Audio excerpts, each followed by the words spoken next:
Salut les fruits addicts. Alors, on va vous parler aujourd'hui d'un fruit qui est quand même très commun, très connu et beaucoup de personnes sont encore surprises de le trouver sous les tropiques en Nouvelle-Calédonie et on va vous expliquer, comment, pourquoi et on vous en parle tout de suite. On rejoint Vincent. Bon, salut les fruits addicts, alors aujourd'hui une nouvelle vidéo sur un fruit que tout le monde connaît, la pêche. Voilà, donc on est ici en Nouvelle-Calédonie en fin de saison. On a mis du temps pour la faire cette vidéo, c'est vrai qu'on aurait pu la faire il y a déjà une quinzaine de jours, on aurait pu vous montrer des fruits un petit peu plus gros. On va vous parler de sa culture, donc ce que je vais vous dire, ça correspond quand même à un environnement, c'est-à-dire la culture de la pêche en milieu subtropical et en particulier ici en Nouvelle-Calédonie. Alors, Voilà. est-ce qu'on peut commencer par l'origine? Ça vient d'où la Alors, on commence pêche? par l'origine. La pêche, c'est un fruit très ancien qui nous vient apparemment de Chine. Voilà, OK. Chine, et puis après, ça a été introduit, naturalisé un petit peu partout, en Europe, dans toutes les zones un peu subtropicales. Et voilà, il existe des centaines de variétés. Il y a eu beaucoup de travail de sélection de fait sur ce fruit. Et c'est un fruit qui est très apprécié partout. Voilà. Donc nous ici en Nouvelle-Calédonie, on a accès à 3 variétés principalement, dont une variété de pêche plate, okay, et 2 variétés de pêche ronde, alors une à chair blanche et une à chair jaune orangée, qui s'appellent, ces variétés qui ont été développées en Floride, à l'université de Floride, c'est des variétés flor d'aglo. Voilà, c'est d'ailleurs la particularité de ces variétés, donc de ces fruits-là, c'est qu'elles sont dites low chill, c'est-à-dire qu'elles n'ont pas besoin de beaucoup de froid pour pouvoir fleurir. Alors, c'est ce que Et je donc disais en fructifier. introduction, c'est-à-dire que c'est un fruit qu'on a l'habitude de trouver en Europe et beaucoup de gens sont encore très surpris de savoir qu'on Ouais, peut ouais. cultiver et avoir des fruits sous les zones tropicales. Ouais. Donc ça, c'est vraiment suite à la sélection qui a été faite. Voilà. C'est parce que sinon, en Europe, ça a besoin de gel ou de froid. Alors, le pêcher reste quand même une espèce qui est, certes, l'arbre est rustique, l'espèce est rustique en elle-même, mais après, ça n'aime pas trop quand même les gelées, notamment par rapport aux nouaisons, hein. C'est-à-dire que le pêcher fleurit en général très tôt en Europe, donc il faut faire attention à ces Oui. gelées qui sont parfois un peu tardives. Et non, le pêcher va apprécier un climat quand même subtropical et en tout cas va détester les gelées et les grands froids si on veut avoir des fructifications de Alors, qualité abondante. du coup, Voilà. puisqu'on est quand même sous un climat qui semble favorable à sa culture, eh ben, pourquoi on n'en a pas plus en fait? Bah, j'ai envie de dire pourquoi il n'y a pas plus de fruits en Nouvelle-Calédonie. Donc on est dans la famille des rosacées, on a oublié de le préciser, hein. Donc comme les prunes, les abricots, voilà. Et donc c'est vrai que ces espèces-là sont quand même dites tempérées. Ce sont quand même des espèces tempérées, c'est-à-dire qu'elles aiment bien avoir un stress thermique, notamment un hiver, qui permet De faire réagir l'arbre en fait sur une voilà, et puis fructification. de faire des floraisons. Voilà. Donc c'est vrai que quand on est dans un environnement subtropical, ces stress thermiques ils sont quand même moindres, hein, même si cette année on a eu un hiver quand même un peu plus marqué. C'est pour ça qu'on a, je pense, une très belle fructification. C'est vrai, c'est pour ça qu'on a eu une fructification de feijoa, c'est pour ça que Ouais. les pêches cette année se sont très très bien comportées. Donc voilà. Après, attention, la fructification, c'est pas qu'un stress thermique, notamment avec le pêcher, Ouais. la taille est indispensable. Voilà. Donc la taille en général sur tous les fruitiers, mais sur le pêcher, c'est essentiel si on veut avoir une belle fructification. Alors, je pense que ça fera l'objet d'une prochaine vidéo, parce que si on commence à parler de taille, on en a pour Oui, c'est 20 long. minutes. Ouais. Donc on va rester, on va dire très très simple au niveau de la taille. Bon, il y a des tailles qui vont se faire en fonction aussi de l'âge de l'arbre. Pourquoi tailler le pêcher? Parce que c'est quand même une espèce qui a tendance à vieillir prématurément. C'est-à-dire la durée de vie d'un pêcher en gros c'est 20 ans. Si on ne le taille pas, ça risque d'être beaucoup plus court. C'est pas ça risque, ça sera beaucoup plus court. Voilà. Donc c'est tout l'intérêt de tailler, c'est que ça permet de retarder ce vieillissement. Et puis surtout, ça permet, on sait que les fruits sont sur les branches des rameaux de l'année précédente, hein. Donc tout l'intérêt de cette taille-là, ça va être d'organiser, de laisser un maximum de rameaux rameaux qu'il faudra après aussi tailler. Éclaircir, Il y aura tailler. aussi un éclaircissement à faire au niveau des fruits si on veut avoir des fruits d'une certaine taille. Bon, enfin voilà, c'est quand même une Ouais. culture qui est assez technique. Oui, c'est vrai. Et je pense que c'est une des raisons pour laquelle en Nouvelle-Calédonie, il y a si peu de pêche et on est si peu de Alors, producteurs. et on a Voilà. aussi ce deuxième facteur qui est quand même les nuisibles. Et C'est-à-dire les qu'en nuisibles. Alors, Calédonie, les on est nuisibles, très embêté. alors, les nuisibles, il y en a partout. Nous, on a quand même cet avantage en Nouvelle-Calédonie. Par exemple, on n'a pas cette fameuse maladie La cloque. fongique, là, la fameuse cloque du péché. Voilà. Donc, on n'a pas ça. C'est-à-dire qu'au niveau maladie, on n'est pas trop embêté. On le voit d'ailleurs, on voit la qualité des feuilles. Hein. C'est quand même des arbres qui sont sains. Oui. On a cette chance-là. Par contre, au niveau prédateur, alors là, on est quand même, on est quand même assez exposé.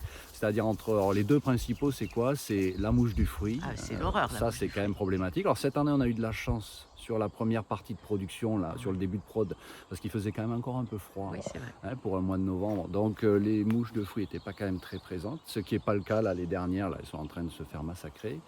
Et le deuxième prédateur, qui est un nuisible introduit ici en Nouvelle-Calédonie, le fameux bulbule. Voilà. Alors il ne concerne pas toute la Calédonie, heureusement. C'est un oiseau, pour ceux qui savent pas. Oui, c'est un oiseau, pardon. C'est un oiseau, et donc un oiseau qui adore les pêches. Voilà. Et donc là, Il adore nous les fait- fruits. Ouais, les fruits d'une manière générale, mais les pêches en particulier. Comme Et c'est les il nous premiers fait pas fruits en fait cadeau. de fin de saison aussi, ils se jettent dessus. Ouais, ouais, Alors, ouais. donc il y a ces deux nuisibles, donc on est obligé nous de mettre des Donc, filets. pour résumer, c'est une culture technique, ce sont des vergers qu'il faut protéger. Les producteurs, entre guillemets, se préfèrent faire d'autres cultures qui sont plus simples et, entre guillemets, plus rentables. Voilà. C'est pour ça qu'on est si peu nombreux à produire de la pêche et il n'y a personne qui fait de la pêche exclusivement comme ça peut Oui, se sur faire d'autres ailleurs. fruitiers. Nous, ici, on a un petit verger qui compte à peu près 150 arbres.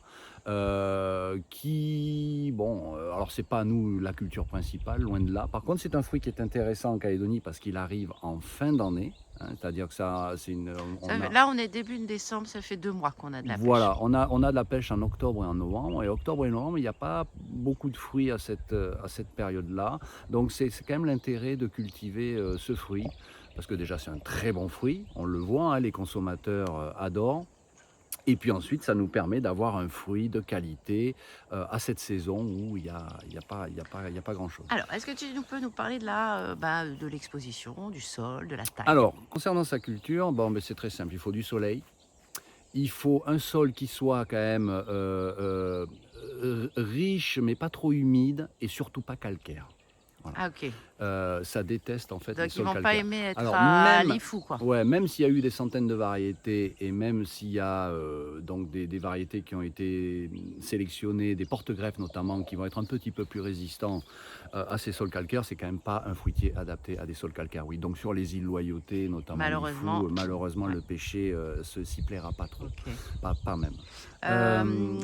Donc, la reproduction, parce que c'est particulier, on peut pas, si on plante notre noyau de Alors, pêche, ça va ouais, pousser. Toutes, Mais toutes ces variétés sélectionnées, voilà, ça ne sera pas fidèle. Donc il est important de pouvoir multiplier la pêche de manière végétative, c'est-à-dire par la greffe principalement.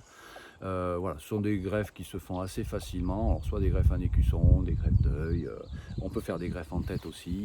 le Voilà. porte-greffe, c'est de la pêcher sauvage. Alors le porte-greffe, nous ici on a accès à du pêcher, ce qu'on dit sauvage. Voilà, c'est-à-dire c'est un pêcher qui est très vigoureux, même peut-être un peu trop vigoureux. Hein. C'est vrai C'est qu'on dommage a- qu'on n'ait pas ouais. accès à d'autres porte-greffes ici en Calédonie parce que je trouve que ce porte-greffe qu'on utilise est quand même très vigoureux. Donc ça veut dire quoi vigoureux? Ça veut dire qu'on passe notre temps à enlever des gourmands. Alors, on est beaucoup moins embêté depuis qu'on a décidé de surélever, de mettre en billon. Ouais. Alors là, ici, je on sais va pas si vous le- voyez. On va pas forcément Là, il y le a, voir voilà, ici. il y a une petite butte. En fait, on a buté un peu autour des pêchers parce qu'on passait un temps infini à systématiquement enlever les gourmands. Mais Ouais. c'est toutes les 15 jours qu'il fallait passer Ouais, mais pour enlever les gourmands. ça a permis de ralentir un petit peu, mais C'est malgré moins. tout, je vois sur quand même pas mal d'arbres, ça ressort. Donc bon, voilà, ça c'est lié au porte-greffe. On a ici en Nouvelle-Calédonie, encore une fois, cet accès au choix variétal, il est compliqué. Donc on fait avec ce qu'on a, donc on a ce porte-greffe et on fait avec. Voilà. Que dire d'autre sur sa culture? Donc ça va détester avoir les pieds dans l'eau. Il faut aussi, on a tendance à croire que le pêcher, tout comme le figuier, tout ça vont supporter des sécheresses et tout ça. Il faut faire attention quand même. Hein. Ça peut être quand même assez sensible à des sécheresses trop prolongées. Donc il faut quand même prévoir sur ces vergers-là une irrigation Puis ça va occasionner de meilleurs fruits. Et puis de toute manière, voilà, si on veut avoir des fruits d'une certaine taille, d'une certaine qualité, il faudra quand même irriguer parce qu'encore une fois, la fructification en Nouvelle-Calédonie correspond à cette période de l'année qui est la sécheresse. Et voilà. Donc après, dernier petit point aussi pour peut-être pour expliquer pourquoi il n'y a pas autant de pêche en Nouvelle-Calédonie, c'est-à-dire cette culture-là, donc certes est technique, mais ensuite il y avait aussi beaucoup d'a priori, notamment que ces variétés qu'on a en Nouvelle-Calédonie ne produisent que des petits fruits et qui ne sont pas forcément quand même plus petits que ce qu'on trouve en Europe. Alors c'est sûr que bon, il y a des variétés en Europe ou même aux États-Unis qui sont assez grosses. C'est vrai que ça, on n'est pas dans des variétés qui font des pêches monstrueuses, mais par contre on peut avoir quand même des belles tailles. Oui, en éclaircissant bien les... À partir du moment où il y a une technique culturelle adaptée. Voilà. Donc ça c'est une fausse idée qui s'est répandue un peu parmi les producteurs. En fait on a quand même ces deux variétés de pêche qui ont été introduites ici, là, qui sont originaires, donc, comme je disais, de Floride, sont quand même des variétés de qualité. Voilà.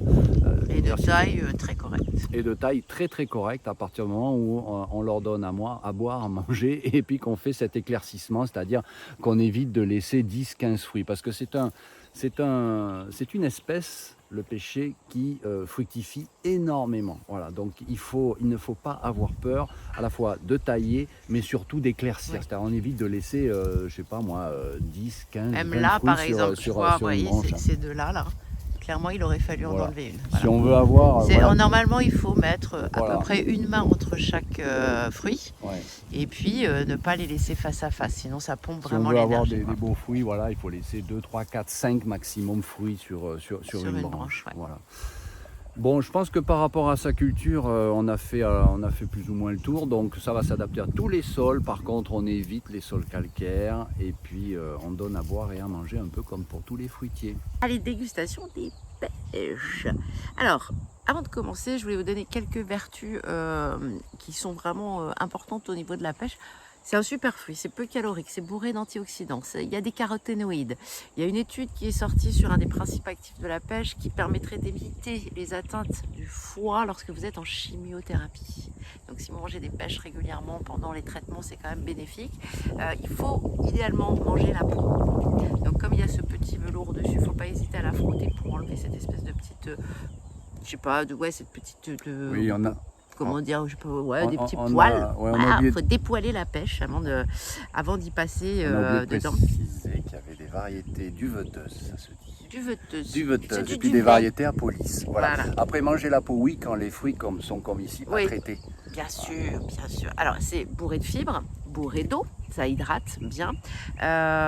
Antioxydants parce que les pêches de couleur, notamment les jaunes, sont très intéressantes au niveau des caroténoïdes.